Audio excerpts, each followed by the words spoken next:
Bismillahirrahmanirrahim. I welcome you to the course of Digital Image Processing, and today is our 9th lecture, and the topic is interpolation and resampling.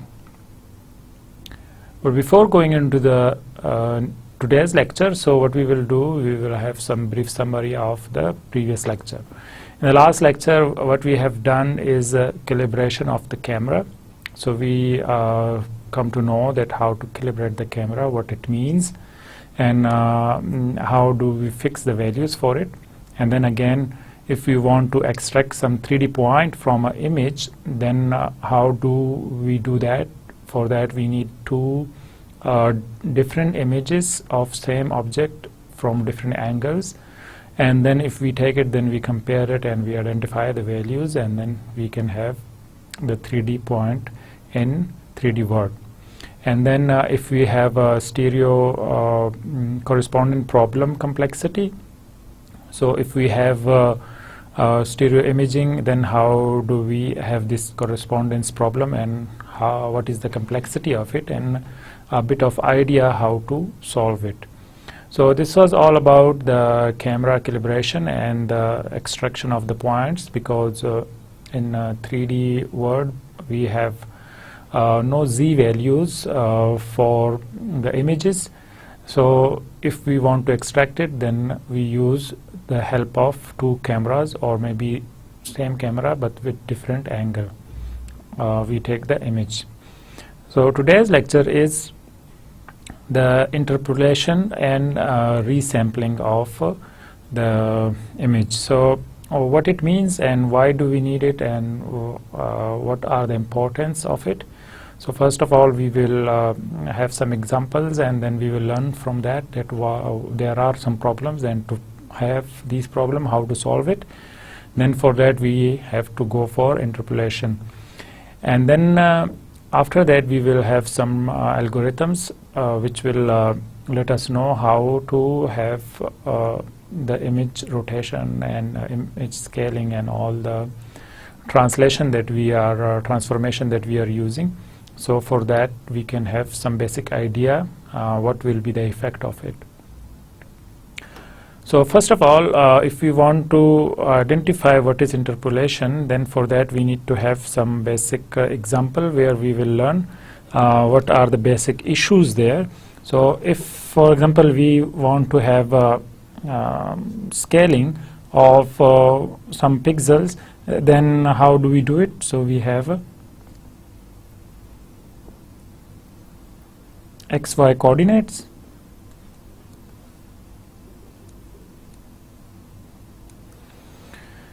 and in this XY coordinates, if we have 3 by 3 pixels, so we can have something .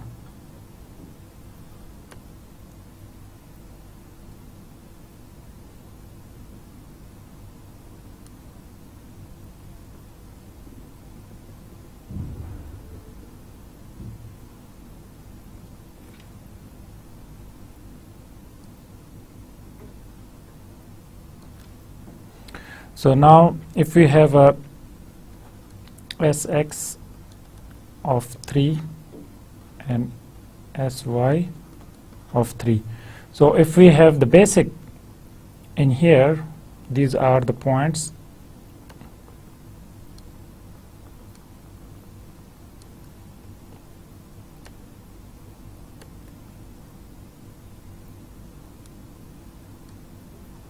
So now these are our points, the basic pixels, and this we want to extend or scale it up with size of 3x, and y is equal to also 3. So we want to scale it up with the scaling factor with value of 3. अगर हमारे पास ये basic है जहाँ से हम start करें कि अगर ये हमारे पास एक पिक्सेल्स वैल्यूज़ हैं जो कि 3 by 3 मैट्रिक्स या 3 by 3 हमारे पास उसके डायमेंशंस हैं, हमारे पास वो 3 by 3 की वैल्यूज़ पे पड़े हुए हैं. तो अब ज़ाहिर है हमारे पास हमने इसकी सैम्पलिंग अगर की होगी और क्वांटाइजेशन की है, तो ये हमारे पास उसकी लोकेशंस हैं कि हमारे पास 0 0 से स्टार्ट होगा, तो ये डिफरेंट उसकी लोकेशंस आ रही हैं. ठीक है. तो ये इसका स्टार्टिंग पॉइंट हो गया। अब हमने अगर इसकी स्केलिंग करनी है तो हमने क्या करना होगा, हमें हमारे पास उसका फार्मूला है, वो क्या है, x हैट y हैट, ये हमारे पास फैक्टर है जो हमने स्केलिंग की होगी उसकी, और हमारे पास वैल्यूज़ आ जाएंगी जिससे हमने इसको स्केल अप करना है।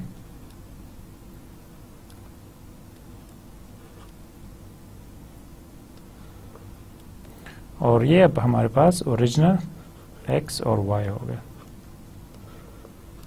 ठीक है, तो अब हमने इसकी स्केलिंग जो करनी है वो 3 हमने एक्सटेंड करना है s ऑफ x को और s ऑफ y को 3 फैक्टर के साथ। तो इसका मतलब ये हुआ कि अब अगर हमने स्केलिंग करनी होगी, इसका साइज़ बढ़ाना होगा, तो वो किस तरह की वैल्यूज़ आएंगी, हम कहाँ पर जाएंगे उसके लिए,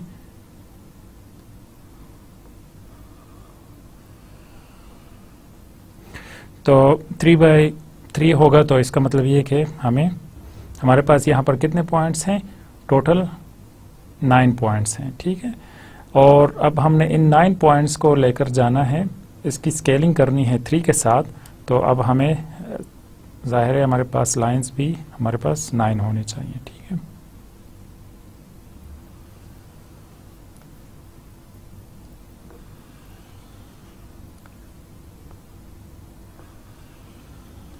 तीन, 4, 5, 6, 7,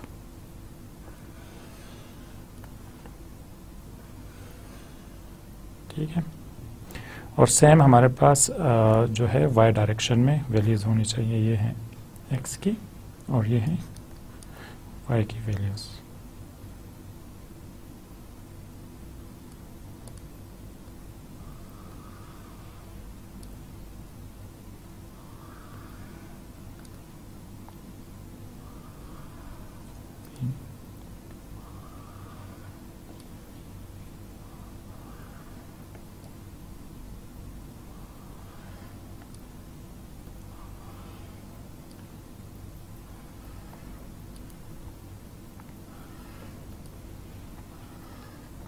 इस तरह हमारे पास अब ग्रिड बनता गया। और हमने क्या किया कि यहाँ से अब हमने इसकी स्केलिंग करनी है। तो जब हम स्केलिंग कर रहे हैं 3 के साथ, तो अब हमें क्या करना होगा कि हम इस वैल्यूज़ को बढ़ा देंगे। जब 0 0 लोकेशन पे है तो वो तो हमारे पास 0 0 पर ही आ जाएगा। इसका कलर अगर हम चेंज कर दें तो अब ये हमारे पास नए पॉइंट्स आ गए। यहाँ पर एक आ गया 0 0 पे, और अगर हम इसकी कैलकुलेशन करें तो हमारे पास नेक्स्ट पॉइंट आना चाहिए 1 2 3 यहाँ पर। ठीक है, जो कि होगा हमारे पास y 0 और x जो है उसकी वैल्यूज़ होगी हमारे पास 3, सॉरी x की वैल्यू हमारे पास होगी 0 और y की वैल्यू होगी हमारे पास 3। सेम इसी तरह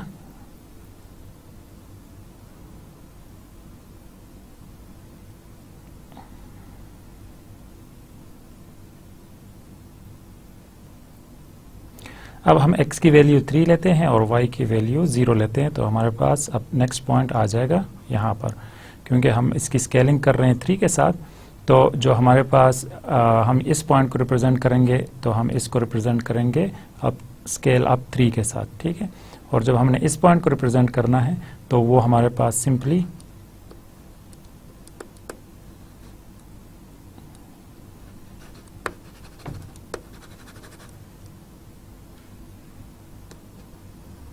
हमारे पास आ जाएगा यहाँ पर। ठीक है, अब इसके बाद हमारे पास 1 2 3 हम यहाँ पर आते हैं, तो हमारा एक पॉइंट इधर आ जाएगा जो कि एक्चुअली हम रिप्रेजेंट कर रहे हैं इस पॉइंट को। सेम इसी तरह अगर हम आगे चलते जाएंगे तो हमारे पास एक पॉइंट इधर आ जाएगा। ठीक है, एक पॉइंट इधर आ जाएगा।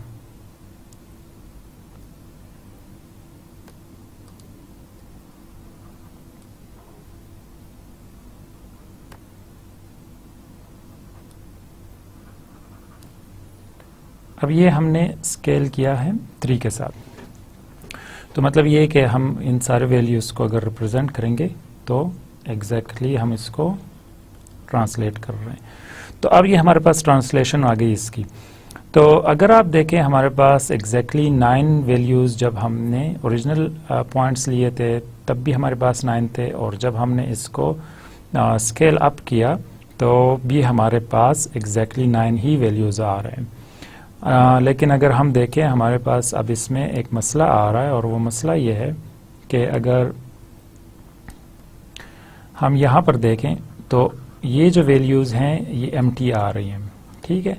तो ये जितने भी हमारे पास पॉइंट्स आ रहे हैं ये सारे के सारे एम्प्टी आ रहे हैं, और यहाँ पर कुछ भी रिप्रेजेंट नहीं हो रहा।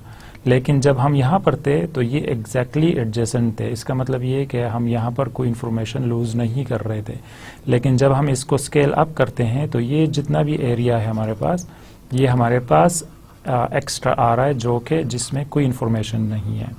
तो अब हम इस इन्फॉर्मेशन को मिस कर रहे हैं, और ज़ाहिर है जब हम स्केल अप कर रहे हैं तो ये पॉइंट्स को बढ़ना चाहिए था जो कि एक्चुअली बढ़ रहे नहीं हैं और एग्जैक्टली उसी नंबर पर रहे हैं।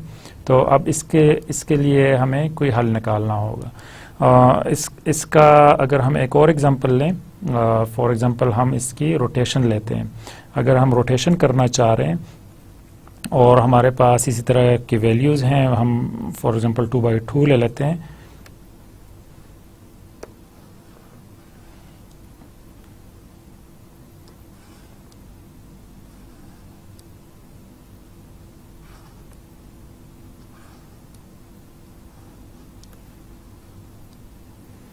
ये हमारे पास y की वैल्यूज़ हैं और ये हमारे पास x, और ये हमारे पास पॉइंट्स आ रहे हैं।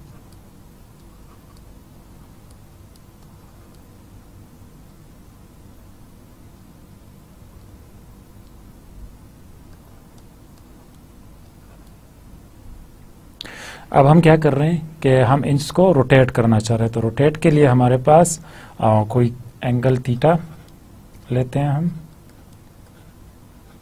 45 डिग्री, ठीक है। और अगर हम फॉर्मूला देखें जो हमारे पास आया था, तो x hat y hat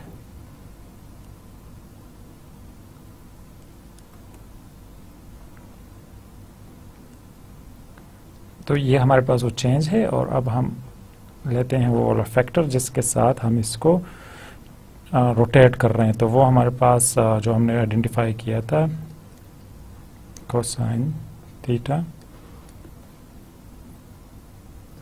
sine theta minus sine theta cosine theta, और जो हमारे पास ओरिजिनल वैल्यूज़ हैं जिसको हम चेंज कर रहे हैं, ठीक है। तो और ये हमारे पास जो हमने थीटा की वैल्यू ली है हमारे पास, हम इसके साथ इसको चेंज कर रहे हैं। तो अब अगर हमने इसकी रोटेशन करनी होगी तो हम वो किस तरह करेंगे। अगर हम इसको अब लेते हैं, क्योंकि इसमें माइनस वैल्यूज़ आ रही हैं, तो उसके लिए हमें माइनस एक्सेस में भी जाना होगा, ठीक है। तो उसके लिए हम ये करते हैं,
अब ये हमारे पास ग्रिड आ गया और ये हमारे पास पॉइंट है जिसको हम लेते हैं 0 0। ठीक है, तो इसके लिए अगर हम इस फॉर्मूला को अप्लाई करें तो हमारे पास क्या आएगा कि हम जब लेते हैं 0 0 तो उसके लिए हम इसको जब रोटेट करेंगे तो वो एग्जैक्टली 0 और 0 पर ही आएंगे, क्योंकि जब हम मल्टीप्लाई करेंगे तो सारी वैल्यूज़ 0 हो जाएंगी। इसके बाद अगर हम वैल्यूज़ लेते हैं 0 1 के लिए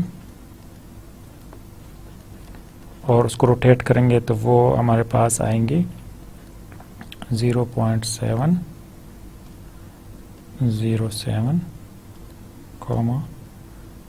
0.707। और अगर हम वैल्यू लेते हैं 02 की तो वो हम रोटेट करेंगे 1.414 और सेम हमारे पास y के लिए भी आएगा 1.414। अब हम लेते हैं 1 0 तो उसकी रोटेशन वैल्यू हमारे पास कैलकुलेट होकर आएगी 0.707 और y की वैल्यू माइनस 0.707। सेम इसी तरह 1 1 के लिए जो रोटेशन वैल्यू आएगी वो होगी 1.414 कॉमा 0। इसी तरह 1 2 के लिए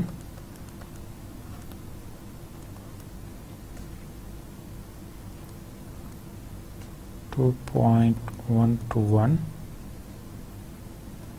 0.707 और 2.0 के लिए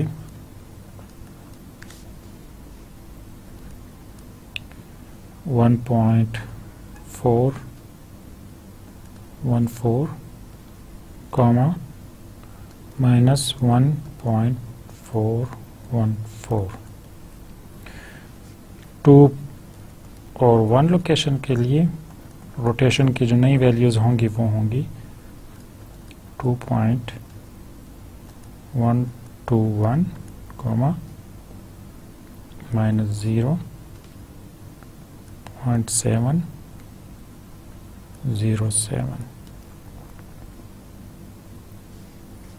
and for 2, 2 the new points of rotation will be 2.828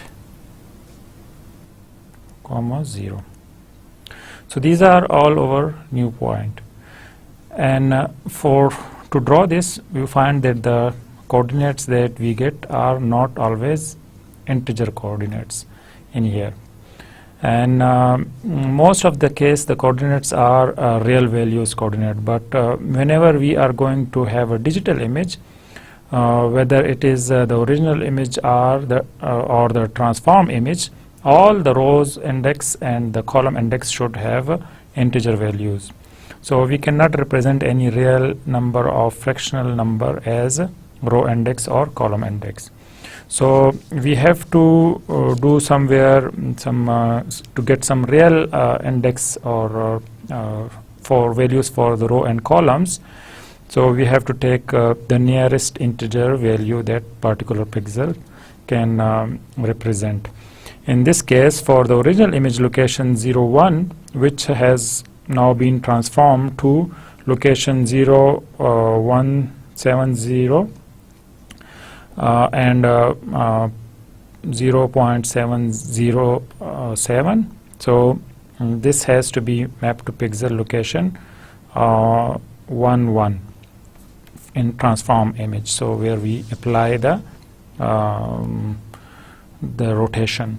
So for location 00, it will be 00. So 0 0 can be represented here, and for 0 1 location the original image has been transformed to 0.707 and 0.707 in the transform image. So we have to take the nearest integer, and that can be 1 1. So the 1 1 location is here in the transformation, after transformation. So once we apply the rotation, so for 0 1 location, what we will do, for the location 0 2, we have the values 1.414 and 1.414. So this we will put it on location 1 1 also, because it's near to 1, and this we already have a point, so we will leave it here. Okay, so for location 1 0, now in here, now what we have 0.707 and minus 0.707. So this we can put it on location 1 minus 1. So 1 minus 1. Now for 1 1 will be 1.414 and 0, so which can be translated to 1 0. And for 1 2 this one, we have 2.121 and 0.707. So this again we can put it on 2 1. Now for the same manner, 2.0 is a location of 1 minus 1. So 1 minus 1. This is, we already have 1, so we will just leave it. For 2 and 1 location, we will have 2 minus 1. So 2 minus 1. And for location 2.2, we have it can be mapped to 3.0, so which is here. Okay. So now you will find that the original image we have 9 pixels which are here, and after rotation we have only 7 pixels. This is because of the rotation. And the integer coordinate, the original pixels, because the original pixels are in integer coordinates, and once we want to translate it or to transform it into rotation, for that we also need a real number. So if we want to represent it with the nearest real number, then it also decreases. And other problem is also that we have some missing information, and this missing information are some pixels that are missing here and here. And also if we want to translate or to transform this, then this should not be, because this information is also missing in here. So these values are missing, and if we want to recover these values, then we need to have some method for this.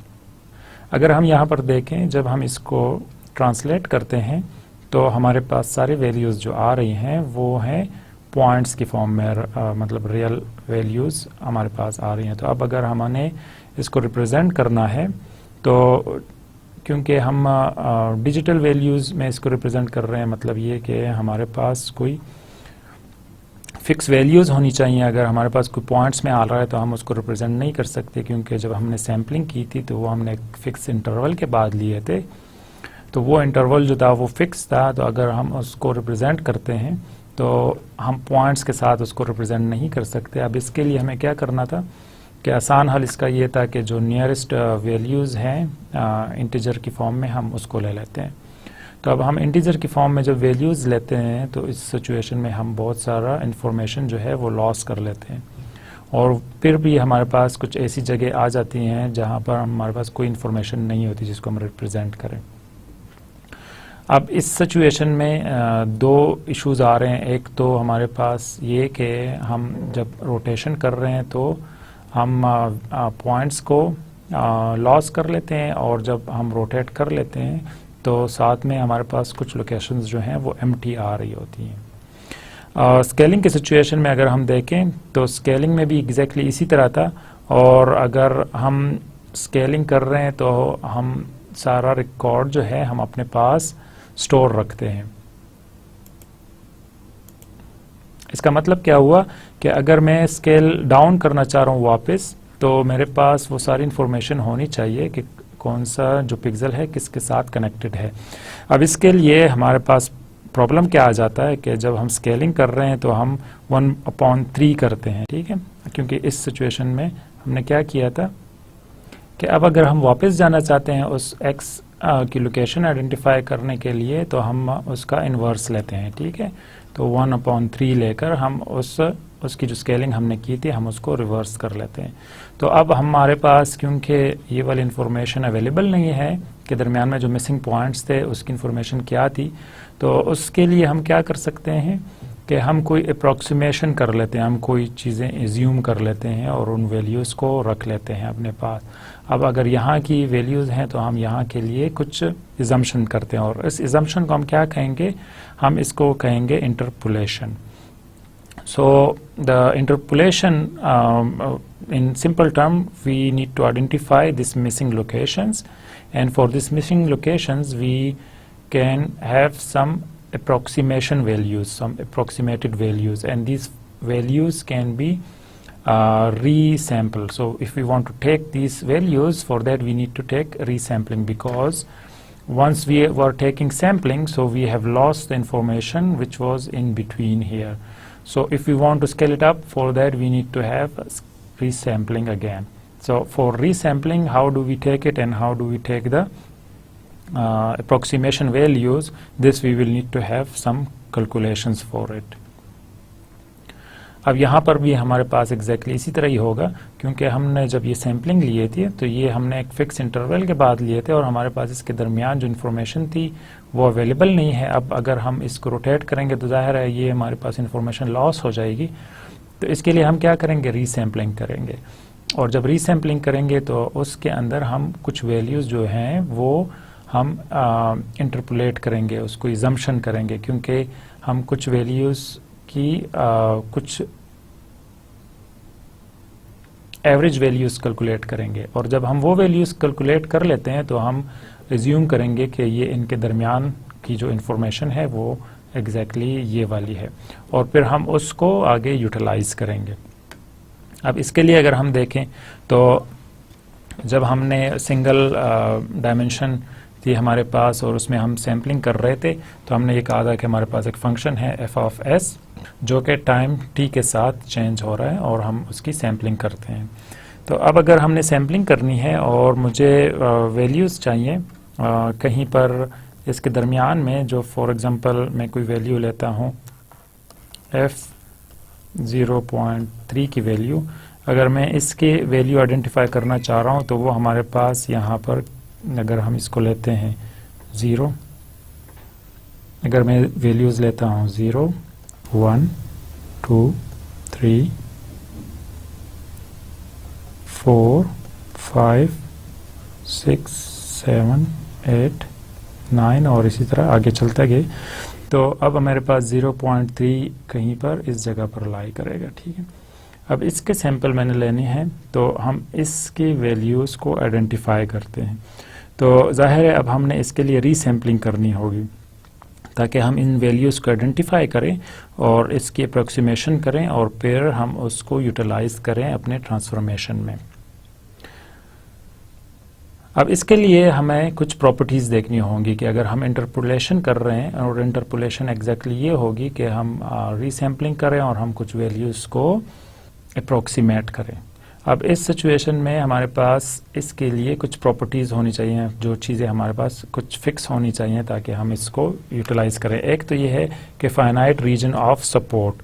इसका मतलब ये है कि जो हम reason ले रहे हैं वो हमारे पास फाइनाइट सिचुएशन में होनी चाहिए। जो हम यहाँ पर ये वैल्यूज़ ले रहे हैं इसको किस इंटरवल के साथ हम ले रहे हैं, तो वो हमारे पास हमेशा फाइनाइट होनी चाहिए। Again smooth interpolation, no disconnectivity. हमारे पास जब हम ये इंटरपोलेशन लेंगे ये हमारे पास स्मूथ होनी चाहिए। आगे हम कुछ एग्जांपल्स देखेंगे कि अगर तो ये स्मूथ नहीं होती तो कुछ इंफॉर्मेशन हम लॉस कर लेते हैं, तो वो जो ट्रांजैक्शन है वो हमेशा स्मूथ होनी चाहिए।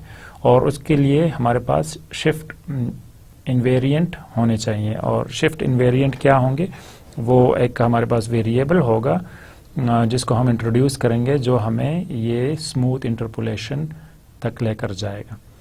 अब इसके लिए अगर हम एल्गोरिथम डेवलप करेंगे तो इसका बेहतर सोल्यूशन ये होगा कि अगर हम बी स्प्लाइन फंक्शन यूज़ करें तो वो हमें ये सारे प्रॉपर्टीज़ उसके अंदर हैं और वो हमें एग्जैक्टली इंटरपोलेशन के लिए हेल्प आउट कर सकता है। So the interpolation function that you use for the interpolating the discrete values that should have a finite region of support. That means the interpolation should be done based on the logical information or maybe the local information but not the global information. And the second property can be the interpolation should be very smooth. That is, the interpolation should not introduce any disconnectivity in the signal. And the third operation is interpolation should be shift invariant. So if the signal is shift or given some translation, then also the same interpolation function S should also be translated.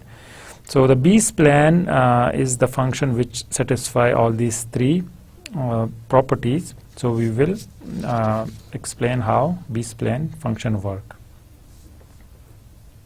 So B-splan function is a piecewise polynomial function that can be used to provide local approximation of curves using very small number of parameters, and because it is useful for local approximation of curves, it can be useful for smoothing operation of some discrete curves. It can also be useful for interpolation of functions from discrete number of samples. So to see, for that we have to have some basic formula, which is x of t. So if we are taking the one-dimensional, in that situation what we have to take the sampling for the sampling p of I and b of I comma k t, and this should be the summation from I is equal to 0 to n. अब ये हमारे पास basic formula है कि अगर हम B span function को use कर रहे हैं और हमने रीसैम्पलिंग करनी है, तो उसके लिए हम क्या करेंगे कि हम इस फार्मूला को यूज़ करेंगे। यहाँ पर अगर हम देखें तो n जो है वो नंबर ऑफ़ सैम्पल्स हमें बताएगा कि कितने सैम्पल्स हम ले रहे हैं, तो उसकी अप्रोक्सीमेशन के लिए यूज़ करेंगे। और पॉइंट p जो है उसको हम कह सकते हैं कि ये हमारे पास कंट्रोल पॉइंट है, जिससे हम कंट्रोल करेंगे कि हम अपने नॉर्मलाइजेशन को किस तरह यूज़ करेंगे। ठीक है, तो बी आई के जो है is normalise span of order के। The control point actually decide that how the B-span function should be guided to give you the smooth curve. The normalized B-span, that is BIK, can be also represented, but before that we have to know that this B is actually the normalized B-span of order K, and PI is the control for this BIK.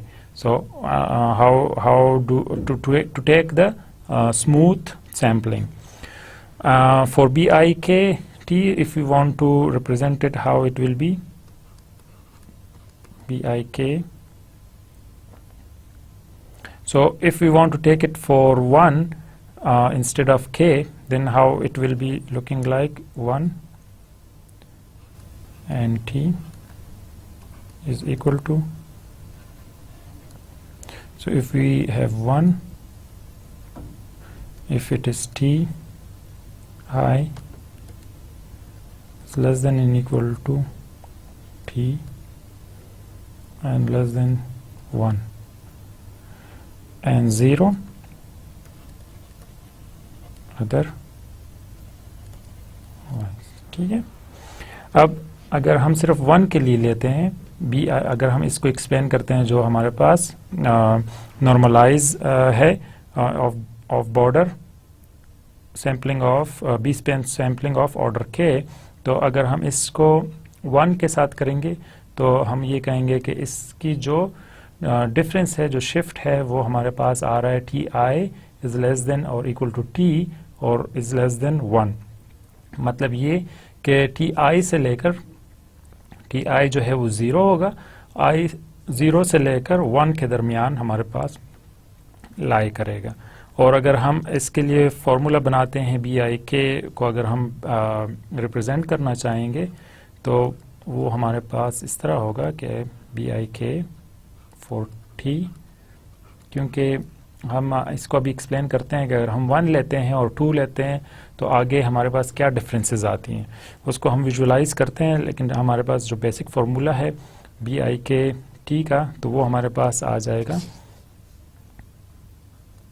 T minus T आई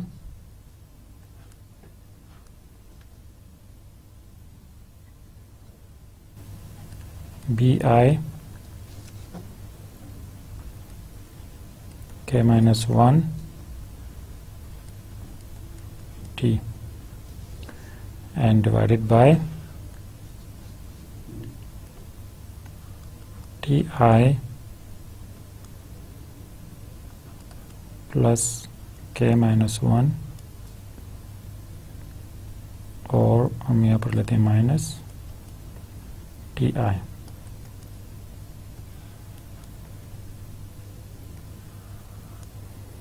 और साथ में हम plus करते हैं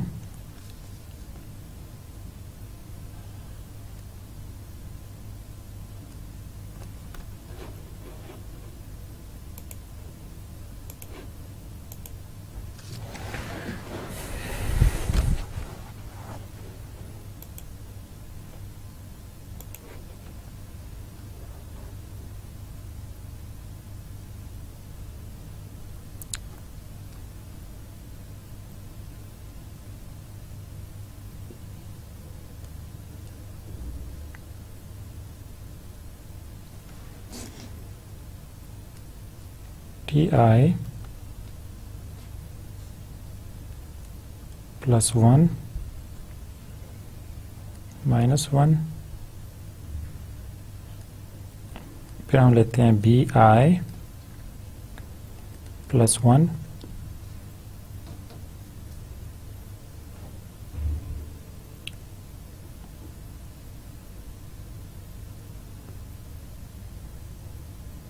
comma k minus 1 and again t divided by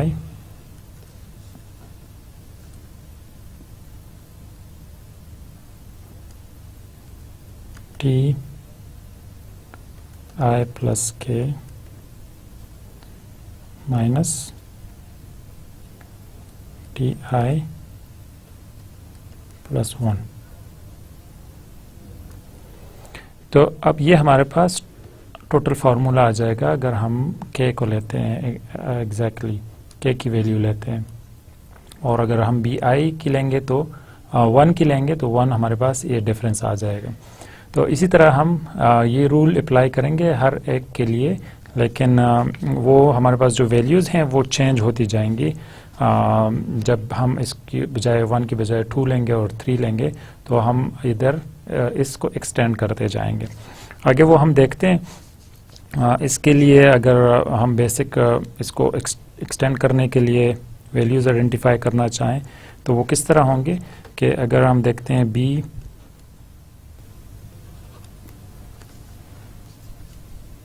B0 और K है T के लिए, तो BI क्या होगा,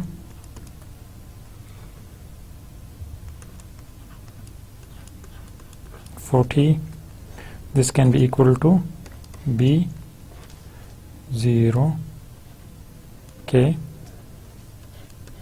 t minus I।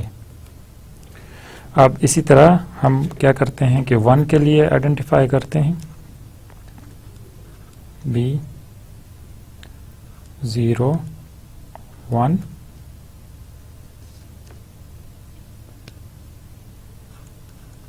t is equal to 1 for 0 is less than and equal to t and t is less than 1 and 0 for all the other values।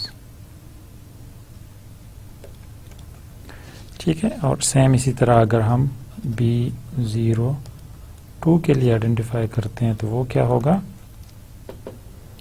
t 0 and less than equal to t and less than 1 2 minus t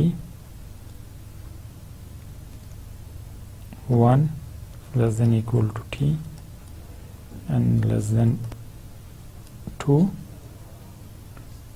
और 0 otherwise. अब ये हम यहाँ पर जो t minus k को t minus 1 को हम रिप्रेजेंट कर रहे थे वो इधर आ जाएगा t की वैल्यूज। तो इसका मतलब ये कि हम इसको आगे हम इसमें और भी वैल्यूज ऐड कर सकते हैं। सेम इसी तरह अगर हम वैल्यू लेते हैं 3 के लिए तो b इज इक्वल टू 0 3 और t की वैल्यू t के लिए हम लेते हैं तो t square minus divided by 2। ये कैसे होगा, 0 से इक्वल टू t टू 1 और माइनस t आएगा स्क्वायर प्लस 3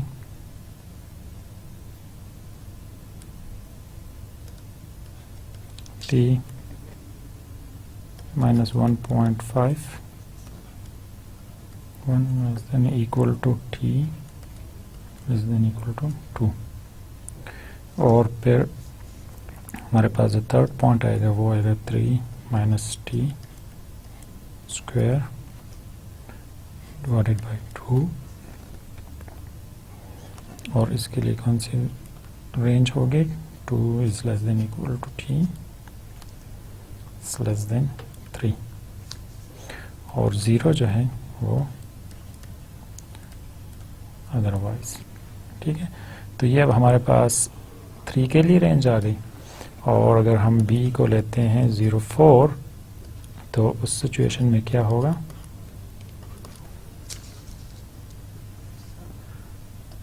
t 3/6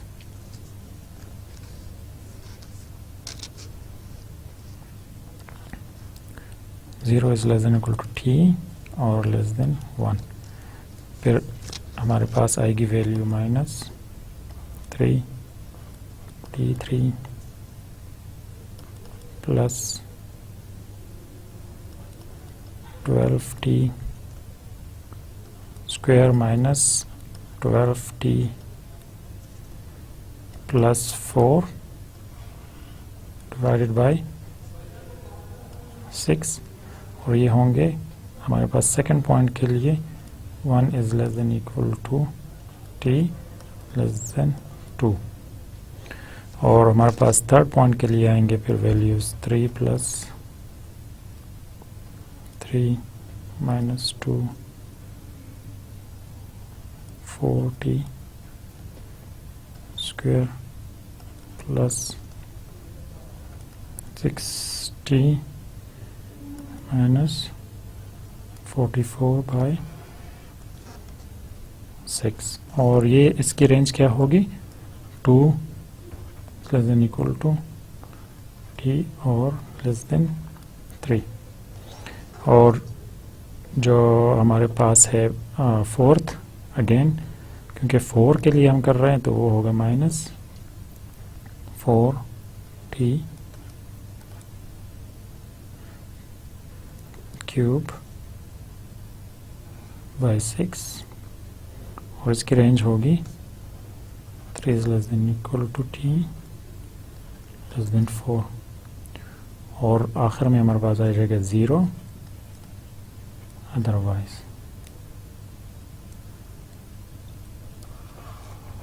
तो अब ये हमारे पास 4 डिफरेंट कैटेगरीज हो गई कि आप अगर हम 0 और 4 लेते हैं। सेम इसी तरह अगर हम कंटिन्यू करेंगे तो हम इसको रेंज को चेंज करते जाएंगे और ये वैल्यूज़ हम कैलकुलेट करते जाएंगे। तो अगर हम इसके विजुलाइज करें कि ये हमारे पास कैसे आएगा, तो सिंपली हम देखते हैं कि अगर हम स्पेस लेते हैं वन को लेते हैं, 1 के साथ हम कर रहे हैं जो हमने यहाँ पर डिफाइन किया था कि एक्चुअली ये जो हम यहाँ पर ले रहे हैं नॉर्मलाइज फैक्टर और ये हमें पी बताता है उसको कितना स्मूथ करना है उसके लिए। तो अगर हम 1 लेते हैं तो 1 की सिचुएशन में हमारे पास रेंज जो है वो टी 1 के दरमियान है। मतलब ये कि हम यहाँ जब देखते हैं कि हमारे पास जो रेंज आ रही है वो है 0 और 1 के दरमियान। तो इसका मतलब ये हुआ कि जब हम यहाँ पर शिफ्ट लेंगे, जब हम यहाँ पर चेंज देखेंगे तो वो एग्जैक्टली स्ट्रेट होगा। मतलब ये कि हमारे पास कांस्टेंट वैल्यूज़ आ रही हैं, हम जो जंप कर रहे हैं वो हमेशा स्ट्रेट आ रहा है। और उसके बाद जब हम वैल्यूज़ लेते हैं 1 और 2 की लेते हैं तो उसमें हमारे पास लीनियर चेंजेस आ रही हैं। मतलब ये कि हम लीनियरली हम उसको डिफाइन कर रहे हैं कि उसकी वैल्यूज़ जो हैं हमारे पास यहाँ से देखी थी हमने कि 2 लेते हैं तो उस सिचुएशन में t की वैल्यू 0 और 1 के दरमियान होगी और फिर जो 2 माइनस t की वैल्यू है वो 1 और 2 के दरमियान आएगी। तो इसका मतलब ये हुआ कि जो हम चेंजेस ला रहे हैं वो हमारे पास ti+2 तक की लिमिट है और ti से हम स्टार्ट ले रहे हैं। तो ये अब हमारे पास लीनियर चेंजेस आ रही हैं। लेकिन जब हम लेते हैं 3 की वैल्यू के की जगह हम 3 लेते हैं तो उस वक़्त हमारे पास क्वाड्रेटिक चेंजेस आ रही हैं। मतलब ये कि वो जो कर्व है वो हमारे पास स्मूथ हो गई। और जब हम 4 लेते हैं तो हमारे पास उसके जो चेंजेस हैं वो क्यूबिक फॉर्म में आ रही हैं। मतलब ये कि वो जो है दरमियान में जो वेरिएशन है वो काफ़ी स्मूथ हो गई। So the region of support for this cubic function is 5 points. The region of support for the fourth quadratic function is 4 points. The region of support for the linear B spline is 3 points, and the region of support for 1 is 2 points. So in all the cases they are in finite situation. तो हम यहाँ पर देखते हैं तो हमारे पास 2 points के दरमियान वैल्यूज़ आ रही हैं, यहाँ पर हमारे पास 3 पॉइंट्स के दरमियान आ रही हैं और सेम यहाँ पर 4 पॉइंट्स के और यहाँ पर 5 पॉइंट्स के दरमियान आ रही हैं। अब अगर हम इसको विजुलाइज करें तो अगर हम देखते हैं कि बी आई पी आई को रिप्रेजेंट कर रहे हैं हम 1 के साथ। अब अगर मैं वैल्यूज़ आइडेंटिफाई करना चाहूँ एफ ऑफ 1.3 के, तो वो वैल्यूज़ मेरे पास कहाँ पर आएंगी, क्योंकि हम इसको डिफ़ाइन करते हैं 0 1 2 3 4 5 6 और so on। तो हमारे पास इसकी वैल्यूज़ आएंगी इधर कहीं पर, ठीक है। तो जब इसकी वैल्यूज़ इधर आएंगी तो हमने ये देखा था कि जो हम शिफ्ट ला रहे थे वो हमारे पास लीनियर शिफ्ट आ रहा था। लीनियर शिफ्ट का मतलब ये है कि जो हम यहाँ पर देख रहे थे वो एग्जैक्टली 0 और 1 के दरमियान हम शिफ्ट ला रहे हैं। वो कोई भी पॉइंट हो तो हम 0 और 1 के दरमियान ले आते हैं और उसके लिए 1 डिसाइड करते हैं, जिस तरह हमने यहाँ पर देखा। तो ये हमारे पास कांस्टेंट वैल्यूज़ आ रही हैं। तो हम उस कांस्टेंट वैल्यूज़ लेने के लिए हम क्या करते हैं, फिक्स वैल्यूज़ हैं, तो बजाय इसके कि हम इसको रिप्रेजेंट करें, इस पॉइंट को रिप्रेजेंट करने के लिए हम क्या करेंगे, हम इसको स्ट्रेट कर देते हैं कि ये इसको रिप्रेजेंट करने का ये तरीका है कि हम इसके सारे वैल्यूज़ इसके इक्विवेलेंट होंगे। और जब हम यहाँ से आगे शिफ्ट लेते हैं 2 का, तो वो आई को जब हम चेंज करेंगे तो वो हमारे पास यहाँ से आ जाएंगे, ये स्ट्रेट लाइन, ठीक है। और सेम इसी तरह हम अगर इसको रिप्रेजेंट करना चाहेंगे इस पॉइंट को, तो इस पॉइंट के दरमियान और इस पॉइंट के दरमियान जो गैप है वो इस तरफ फिल हो जाएगा। और सेम इसी तरह अगर हमारे पास ये वाला पॉइंट है तो हम इसको इधर रिप्रेजेंट करेंगे, इसको यहाँ पर रिप्रेजेंट करेंगे, और इसके लिए हमें इधर आना पड़ेगा इसको स्ट्रेट इक्वलाइज करने के लिए, ठीक है। इस पॉइंट के लिए हमारे पास रिप्रेजेंटेशन इधर आ जाएगी। और अगर हमने इस पॉइंट को रिप्रेजेंट करना है तो हम इधर आ जाते हैं, और इस पॉइंट के लिए इधर है, और इस पॉइंट के लिए आगे। तो अब हमने देखा कि अगर हम 1 के साथ लेते हैं, इसकी सैम्पलिंग लेते हैं, तो हमारे पास क्या आएंगे, हम रिप्रेजेंटेशन अगर इस पॉइंट को मैंने करना है तो वो इसके इक्विवेलेंट होगा, इसके साथ जो भी वैल्यूज़ होंगी हम उसके साथ उसको रिप्रेजेंट कर सकते हैं।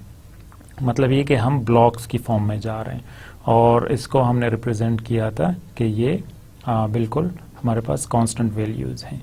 अब अगर हम जाते हैं लीनियर की तरफ, और हमने लिए वैल्यू 1 आई लिया और हमने 2 लिया वैल्यू, तो उस सिचुएशन में हम क्या करेंगे, अगर मैं एग्जांपल लेता हूँ कि मेरे पास वैल्यूज़ हैं p की 2 और b3 2 ऑफ 3.1।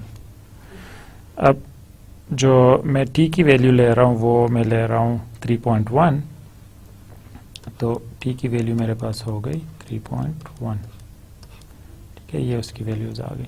अब इसके लिए जो मैं कैलकुलेशंस करूँ इसके थ्रू, तो मेरे पास वैल्यूज़ आ जाती हैं एग्जैक्टली ये वैल्यू। अब वो पॉइंट कहाँ पर होगा, अगर मैं इसको रिप्रेजेंट करना चाहूँ तो 0 1 2 3 4 एंड सो ऑन, तो वो एग्जैक्टली जो वैल्यू है मेरी, क्योंकि हमारे पास लीनियर है, तो हम लीनियर के लिए हम क्या करते हैं कि वो लीनियरली चेंजेस आ रही हैं, वो होंगी इस तरह।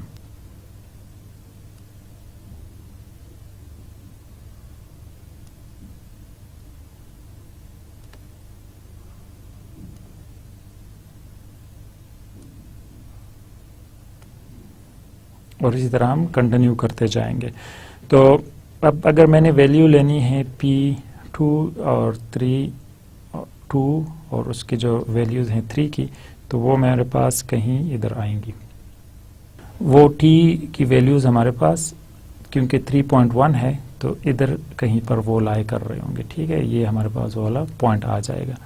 अब जब ये वाला पॉइंट आएगा तो अगर आप देखें तो ये जो हम p की वैल्यू ले रहे हैं 2, तो इसको रिप्रेजेंट करना चाहिए था, क्योंकि हम ज़्यादा जो रीजन है वो 2 से स्टार्ट होता है 3 के दरमियान, तो ज़्यादा रिप्रेजेंटेशन उसकी यहाँ होनी चाहिए थी बजाय इसके कि इधर हो, क्योंकि अब हम जो रिप्रेजेंटेशन कर रहे हैं वो हमारे पास ये वाला एरिया आ रहा है।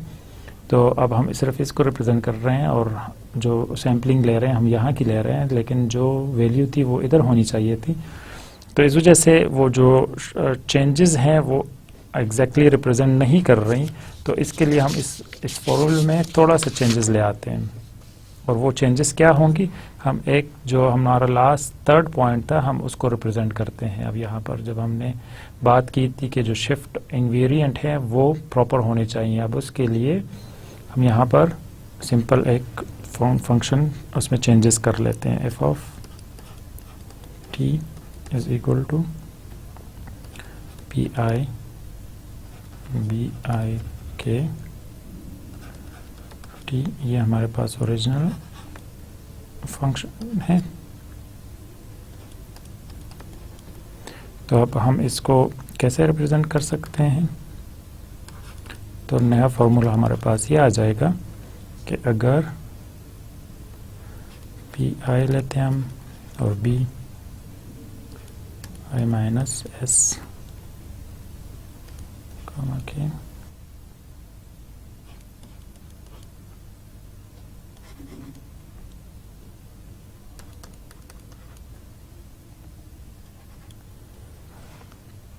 अब ये हमारे पास वैल्यूज़ आ जाती हैं कि अब हमने यहाँ पर रिप्रेजेंट किया है s को, और एक्चुअली s क्या है, शिफ्ट वैल्यू है।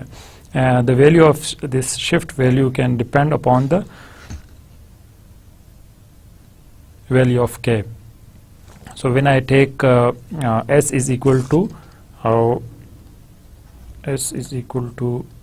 0.5, then I have to take k equal to 1.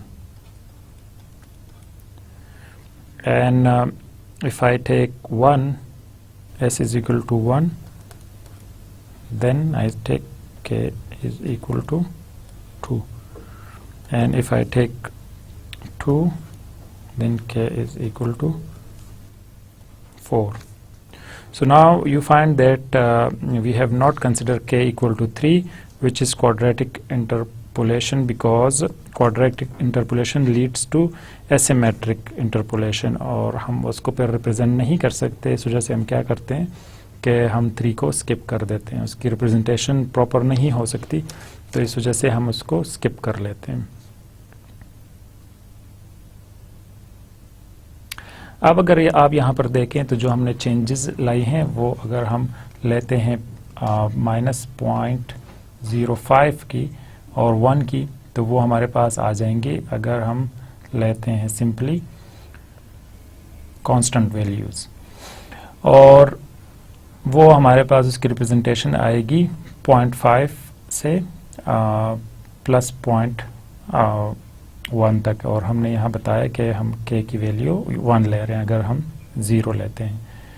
इसी तरह अगर हम -1 और 2 लेते हैं वैल्यूज़, तो उस सिचुएशन में हम रिप्रेजेंट करेंगे 1 और 1 के दरमियान, और जो वैल्यूज़ हमारे पास k की होंगी वो 2 होंगी.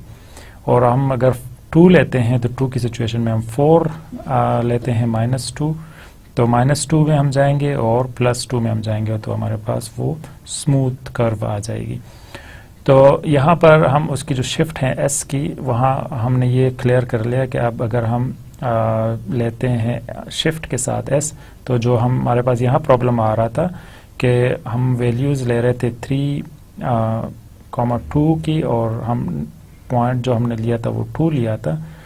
तो ये जो कंट्रोल यूनिट था ये 2 था, तो ये 2 की रिप्रेजेंटेशन ज़्यादा नहीं हो रही थी. इस वजह से हमने क्या किया कि अब हमने इस शिफ्ट के साथ हमने उसको स्केल कर दिया कि अब अगर हमने रिप्रेजेंटेशन करनी होगी तो अगर 4th पॉइंट की होगी तो वो हमारे पास स्मूथ कर्व में होगी और दोनों डायरेक्शन में उसकी रिप्रेजेंटेशन आ रही होगी. तो यहाँ पर इंटरपोलेशन फंक्शन जो है वो हमें ये बताता है कि अगर हम -0.5 लेते हैं और 1 लेते हैं, और सेम हमारे पास पॉजिटिव वैल्यूज़ हैं 0.5 और 1 की, तो उसकी इंटरपोलेशन हमारे पास एग्जैक्टली इस तरह होगी. और अगर हम लेते हैं -1, 2 की और 0, 2 की, तो उसकी इंटरपोलेशन हमारे पास इस तरह आ रही होगी. और अब ये हमें एग्जैक्टली रिप्रेजेंटेशन उसकी प्रॉपर हो गई. अब अगर हम सेम इसी तरह कंटिन्यू करते जाएं तो 0, 4, 1, 4 और 2, 4 और 3, 4 की वैल्यूज़ हमारे पास एग्जैक्टली कंटिन्यूसली जा रही हैं, और हम उसको आगे बढ़ाते जा रहे हैं क्योंकि हम पॉजिटिव्स वैल्यूज़ हैं हमारे पास और वो सारी एक्सटेंड होती जा रही हैं. तो जो रिप्रेजेंटेशन होगी वो हमारे पास, अगर तो हम लेते हैं 1, 4, तो हमारे पास उसकी वैल्यूज़ यहाँ पर आ रही होंगी. ठीक है, ये वैल्यूज़ हैं 1, 4 की. So now we have, if we take the sampling and we take the average sum of it, then we can represent the original sampling. And this is if we have these are the signals and these are the sampling signals, and if we want to represent any point in this location, then this can be represented from these values. Okay, the values in here, same for here. And if I want to take the value from this location, so this can be represented, some portion of it will be represented from here of one value, and some portion will be represented from another value from here, and some portion will be represented from another value here, and some from here. So there are multiple values and all of them are contributing in it, so that's why we have to take the average of it, and once we take the average then we can put the point what can be in between it. So this will be like smooth. So how it will be smooth? अगर हम क्योंकि हम average लेंगे हर एक point की, तो अगर हम एवरेज लेते हैं तो ये जो कर्व है हमारे पास, ये हमारे पास स्मूथ आ जाएगी.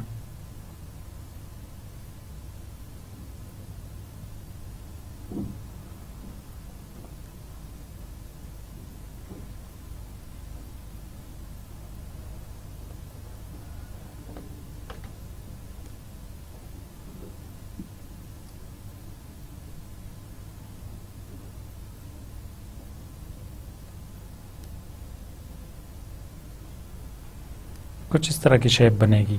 तो अब ये हमने क्या किया कि जो हम सैम्पलिंग ले रहे हैं वो एवरेज की बुनियाद पर हम उसकी आइडेंटिफिकेशन कर रहे हैं कि वो कहाँ पर लाई कर सकता है, और वो हमारे पास ये डिसाइड करते हैं कि हम शिफ्ट की वैल्यू क्या रख रहे हैं, हम कितना शिफ्ट कर रहे हैं उसको. अब हम कुछ एग्जांपल्स देखते हैं. अगर तो हम इसकी स्केलिंग कर रहे हैं, हमारे पास ओरिजिनल इमेज है, तो अगर हम स्केलिंग करते हैं बाय 3 और हम कुछ भी उसमें एल्गोरिथम अप्लाई नहीं करते, हम उस सिचुएशन में देखते हैं कि हमारे पास एक किस्म की डॉटेड के साथ, ब्लैक डॉटेड्स के साथ इमेज रिप्रेजेंट हो रहा है, और उसकी वजह यह है कि यहाँ पर मिसिंग इन्फॉर्मेशन है, और हम उस मिसिंग इन्फॉर्मेशन की वजह से अगर हम स्केल अप कर दें तो वो विजुलाइजिंग भी उसकी मुश्किल हो जाती है.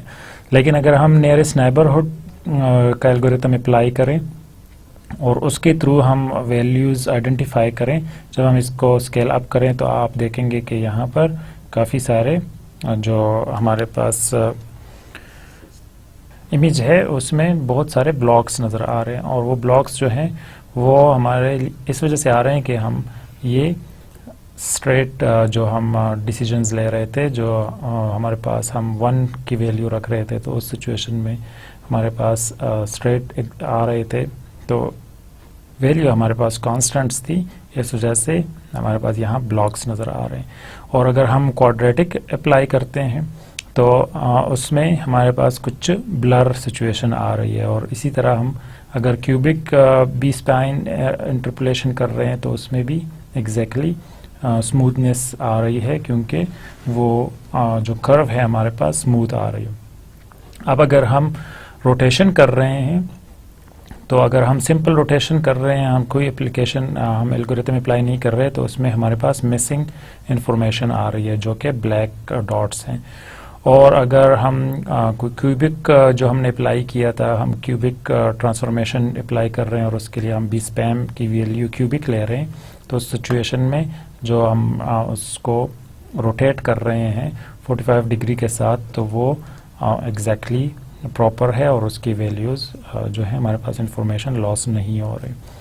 तो आज के लेक्चर को हम समराइज़ करते हैं. हम देखते हैं कि आज हमने ये देखा कि इंटरपोलेशन की क्या ज़रूरत है, हमें इसको रीसैम्पलिंग हमें क्यों करनी चाहिए, और वो इसलिए कि हम जब लेते हैं इंटरपोलेशन देखते हैं कि जब हम ट्रांसफॉर्मेशन कोई भी अप्लाई करें तो उस सिचुएशन में हमारे पास बहुत सारी इन्फॉर्मेशन लॉस हो जाती है, और जब वो इन्फॉर्मेशन लॉस होगी तो हमें उसके लिए रीसैम्पलिंग करना होगा, और जब रीसैम्पलिंग करेंगे उसके मल्टीपल मेथड्स से हम उसके वैल्यूज़ जो हैं बी स्पैम के थ्रू ले सकते हैं, और अब वो बी स्पैम में हम मल्टीपल शिफ्ट की वैल्यूज़ रख सकते थे. तो जब हम ने ये देखा कि अगर हम उसको स्मूथ चेंजेस लाते हैं तो हमारे पास रिजल्ट्स बेहतर आते हैं. इस वजह से हमारे पास सबसे आसान तरीका ये है कि हम बी स्पैम को अप्लाई करें और उसके थ्रू हम ट्रांसफॉर्मेशन इम्प्लीमेंट करें. तो आज के लेक्चर के लिए इतना ही, और इंशाल्लाह नेक्स्ट लेक्चर में हम दोबारा मिलेंगे. अल्लाह हाफिज़.